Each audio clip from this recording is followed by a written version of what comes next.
کتاب الصلاۃ، اس سے پہلے کتاب الوضو یعنی کتاب الطہارت مذکور تھی، اور طہارت شرط ہے، شرط مقدم ہوتی ہے مشروط پر، تو پہلے کتاب الطہارت کو ذکر کیا، اب مشروط یعنی کتاب الصلاۃ کا بیان ہے۔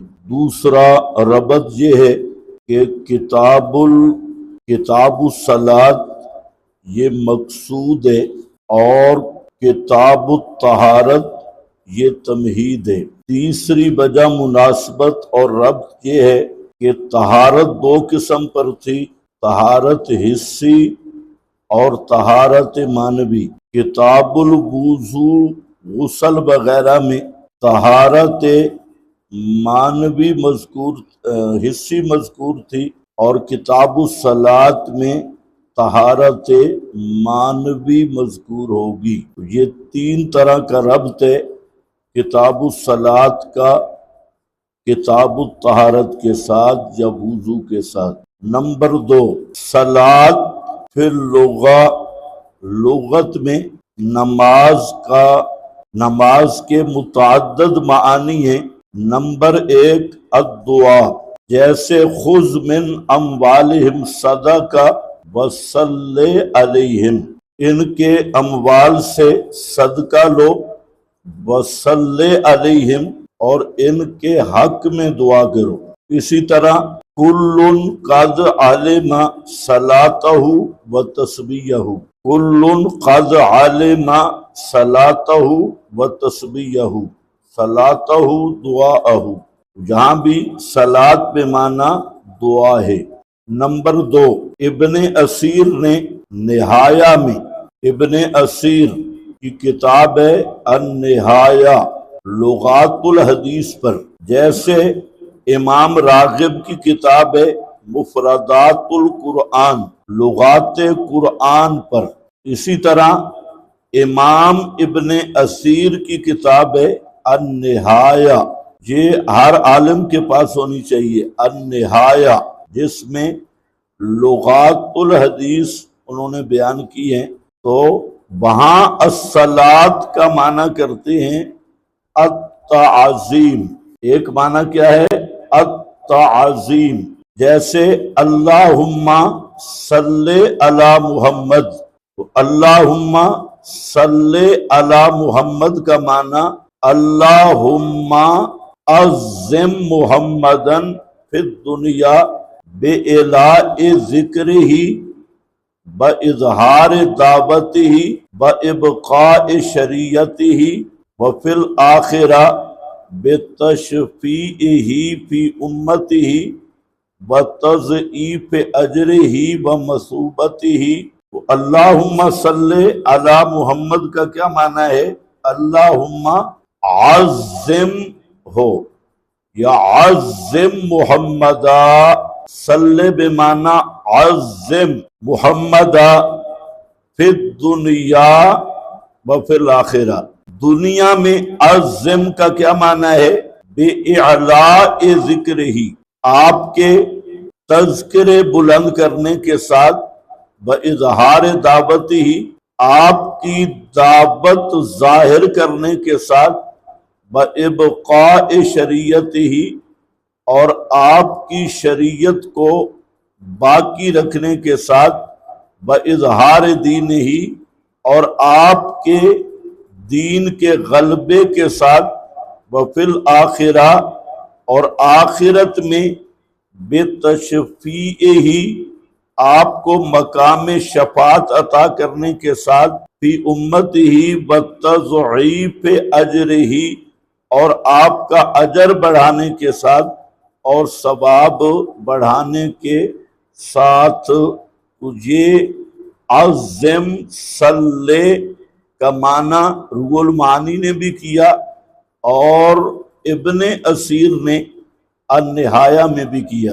اس سے یہ بھی بات واضح ہو گئی کہ ان اللہ وملائکتہ یصلون علی النبی، کہ آگے بخاری میں آئے گا وہاں پر میں ذکر کروں گا یصلون کا معنی وظیفہ پڑھنا نہیں ہے، یصلون کا معنی کوئی اللہ تسبیح لے کے درود پڑھ رہا ہے، یہ کفریہ معنی ہے۔ یصلون یعظمونہ، یصلونہ یصلون علی النبی یعظمونہ، وہ بھی یہی ہے یعظمونہ، اور تعظیم یہی ہے بِإِلَاءِ ذِكْرِهِ بِإِظْهَارِ دعوتی، یہ تعظیم کا معنی ہے۔ ویسے بھی یصلون پر اشکال ہے عموم مشترک کا، لیکن جب یصلون یعظمونہ کے معنی میں لیں گے تو یہ اشکال بھی نہیں ہوگا۔ تو خیر، دوسرا معنی کیا ہے؟ التعظیم۔ تیسرا معنی لغت میں صلاۃ مصلی سے ہے، اور مصلی مجلی کے مقابل ہے۔ گھوڑ دوڑ میں ایک گھوڑا سب سے آگے ہوتا ہے، اسے مجلی کہتی ہے، اور جو گھوڑا اس کے ساتھ پیچھے ہوتا ہے اس کا سر اس کی سلبین کے ساتھ ہوتا ہے، اس کو کیا کہتے ہیں؟ مصلی۔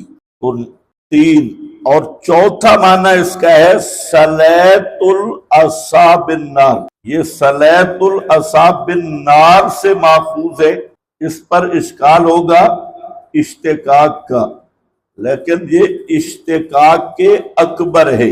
ایک اشتقاق کے صغیر ہوتا ہے کہ حروف بھی وہی ہوتے ہیں برابر اور ایک جیسے، اور ترتیب بھی۔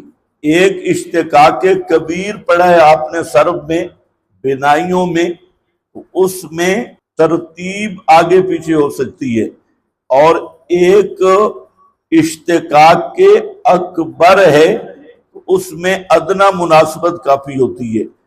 یہ سلیتوں سے سلیت اود بالنار، میں نے لکڑی کو آگ کے ساتھ سیدھا کیا۔ جب سبز لکڑی شاخ کاٹی جائے اور وہ ٹیڑھی ہو تو اس کو تنور میں ڈالا جاتا ہے اور پھر سیدھا کیا جاتا ہے۔ سلیت النار، سلیت العصا یعود بالنار، آگ کے ساتھ لکڑی کو سیدھا کیا۔ اور پانچواں معنی اس کا یہ ہے سلبین سے، اور سلبین کہتے ہیں چوتڑوں کو اور الیتین کو، جس ہڈی پہ آدمی بیٹھتا ہے اس کو کہتے ہیں سلبین، دو ہڈیوں پہ بیٹھتا ہے تو یہ سلبین ہے۔ تو صلاۃ اسی سے ماخوذ ہے، تحریک السلبین۔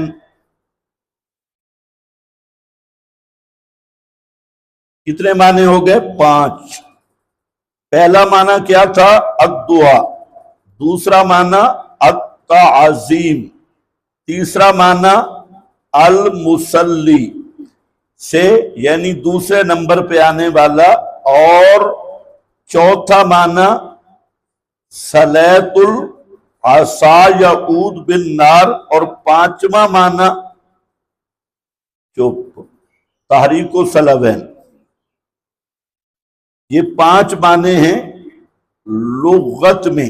جہاں جو بات میں سمجھانا چاہتا ہوں وہ سمجھے۔ 5 معنی اور بھی بعض معنی بیان کیے گئے۔ یہ معنی لغت میں حقیقتاً ہیں، حقیقی معنی ہیں صلاۃ کے، لیکن